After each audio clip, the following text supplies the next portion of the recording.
And joining us now with more on the Knesset decision on a Palestinian state and on the International Criminal Court of Justice case against Israel is Nitzana Darshan-Leitner, founder and president of Shurat Hadin Israel Law Center. Thank you for joining us. Thank you for inviting me. So I want to start with the Knesset ruling late last night. This is quite a message from Israel's parliament, both from the coalition and the opposition, rejecting a Palestinian state because it would pose an existential threat to the state of Israel. I mean, what's your take on this decision? Well, this is the right decision, shown and known for many, many years, to dismantle all hopes of the world that eventually, ultimately, there will be a Palestinian.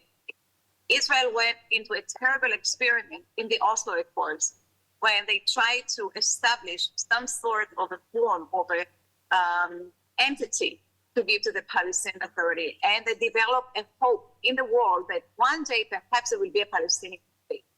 But we paid a very, very high price for it. We paid with more than 1,500 people killed and many, many thousand injured as a result of these Oslo Accords. And now we realize, knowing what we know about October 7th, that if you give an independent sovereignty to a terror organization, either Hamas or the PLO, Hamas in Gaza, the PLO in Judea and Samaria, you will receive in return a terror state. And therefore, Israel unanimously, I would say almost, decided that there will be no Palestinian state, especially not after October 7th. We will not give a reward for this mess.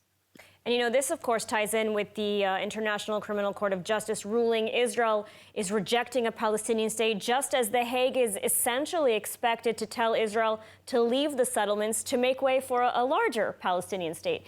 Of course, in violation of the Oslo Accords, as you mentioned. How significant is this court case, and should the ICJ rule against Israel, which I understand that you are expecting it to, what would that mean? Well, that's a very, very dangerous decision because in the end of the day, the court wants to be the one that determines the borders of the Palestinian state, the one that will determine that the Palestinian Authority is turning into a Palestinian state, despite the fact that there are no criteria, according to the international law, that the Palestinian Authority fits that can give her a status of a state. The court comes and says Israel